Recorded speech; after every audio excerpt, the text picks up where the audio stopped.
Hello everybody, we're here today to help you do a few basic dishes in the holidays. First off, before we start, always wash your hands. Nice and clean, ready to start the jobs at hand. We are going to make a macaroni cheese, which children very much do appreciate, especially at school, they love it. So hopefully, and it's an easy macaroni cheese. Instead of doing bechamel, we're going to use corn flour, milk, cheese and pasta. So to begin, you have a pan of water on the stove, boiling, a little bit of salt, a little bit of oil, just to help it with the stickiness. A little bit of salt to taste. So you don't have to have it.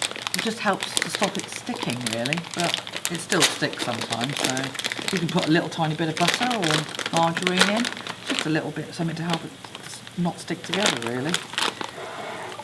A bag like this will serve 6 of you, so we're only going to do a couple of portions today, but you can put it into a mug, sorry. So that's a mug full there. And then very carefully put it into the water. Now obviously you do not leave boiling hot water on unattended. So be very careful with it. Give it a little stir. While that's waiting, you could be getting on with the sauce. Another pan. We've got full fat milk, but you can use semi-skim milk. We've got mature cheddar. You can use mild if you prefer, but mature obviously gives you more flavour. So it's entirely up to you what you use. So open the milk. Whatever that is, I can't see. 200 mils, that is, I think. Put that into the pan.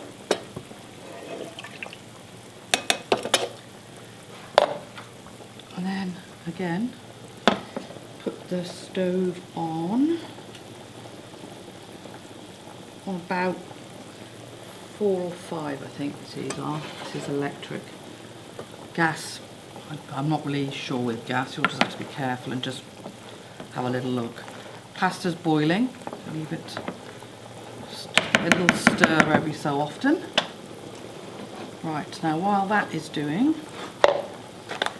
this is a bit more of a guess job, I'm afraid, because depending on the corn flour is how good it thickens. This is a much better idea if you're wheat intolerant or you're trying to diet, because obviously margarine is very fattening, butter is very fattening. This is corn flour, so there's no wheat flour in it.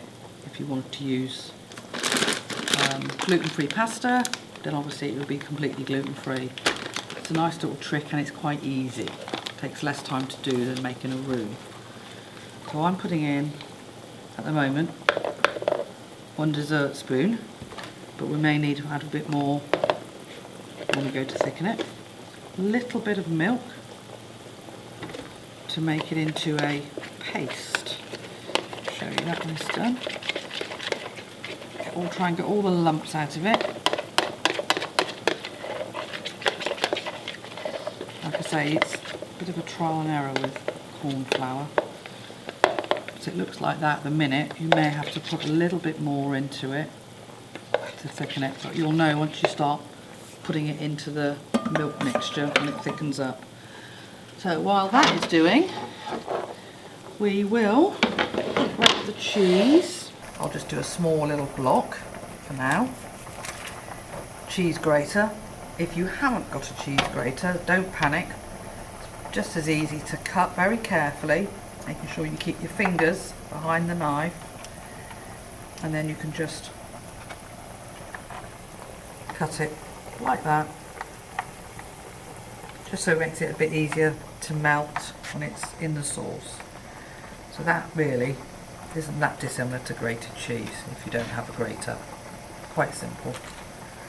So be careful with the grater, obviously, don't want to be grating your knuckles.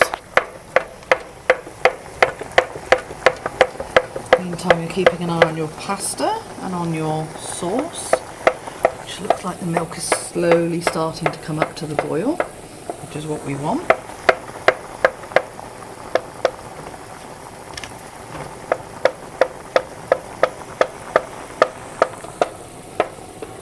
There we go.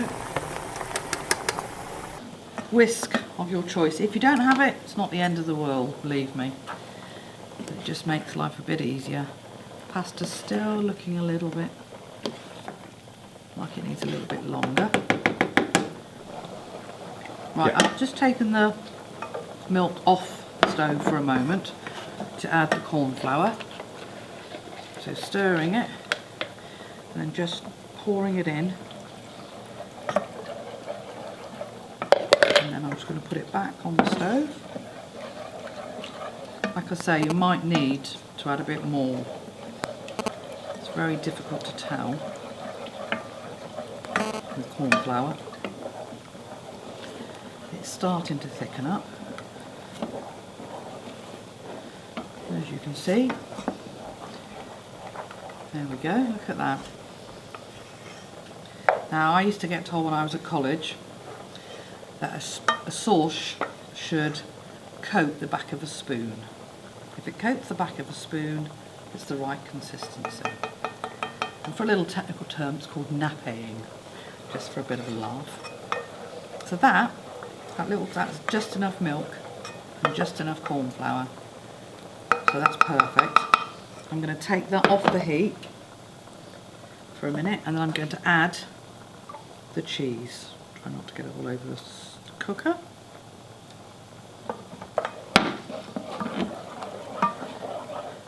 Because these ovens have got so much heat in them, the residue heat, it will still keep cooking.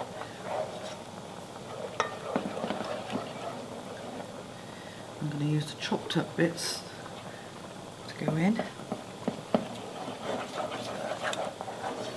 You can see it's a nice consistency.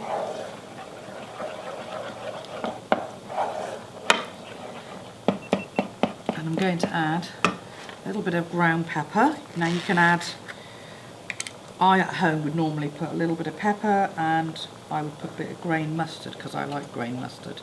Just think it gives it a little bit of extra flavour. But you can put pepper or anything in it, and if you don't want to put anything, you don't have to put anything. You can also add blue cheese if you want to. Any cheese really. Whatever you've got. It's good if you've got bits of old cheese in the fridge that need using up. It's a good idea to make a cheese sauce with that.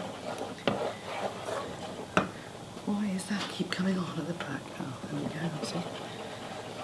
So, I would say that's a brilliant consistency, and you wouldn't know that wasn't made with flour and butter. And it's much healthier. Now, must taste your food. Taste. I think that's perfect. Right, so now we're just waiting for the pasta. That's perfect. It's al dente, it should be. Now, very carefully, I'll turn that off. I would let it cool down, just stop bubbling for a little bit, remove it off the stove, off the heat. Take your colander in the sink. Make sure, hopefully, please try and use a pan with the proper handles. Turn that to one side so we don't knock that. Very carefully. Walk over to the sink. Tip that in. And then run some cold water on it. That helps to wash the starch away as well, because you don't want starch in the pasta.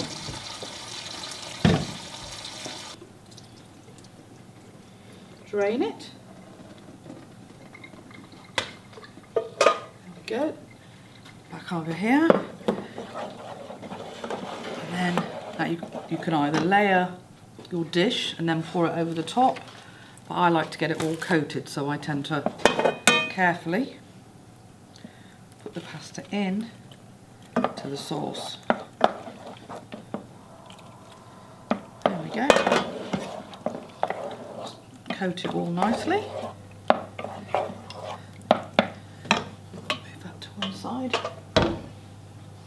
And you get your baking dish. We're going to be using tin foil containers, but you're bound to have a baking dish at home.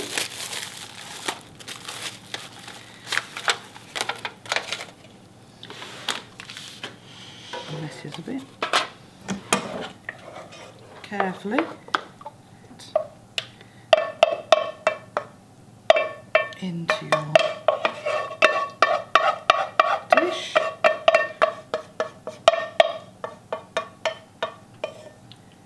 There we go. Put your pan into soak. Then, last little bit, grated cheese on the top.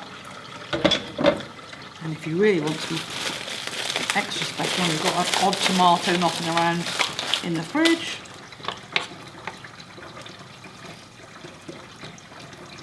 there we go. A couple of toms to go on the top. I think that looks rather lovely. Now you can put anything in here. You can chop some sausages up into it, some ham, some chicken, anything, pasta, and anything. You can do whatever you like with this. It's nice and easy, and it's just bits and pieces in the fridge thrown together. You can obviously put vegetables and peas, carrots, whatever you, as I say, there's anything you want to put in here, you can put in here. This is just a basic start to the meal.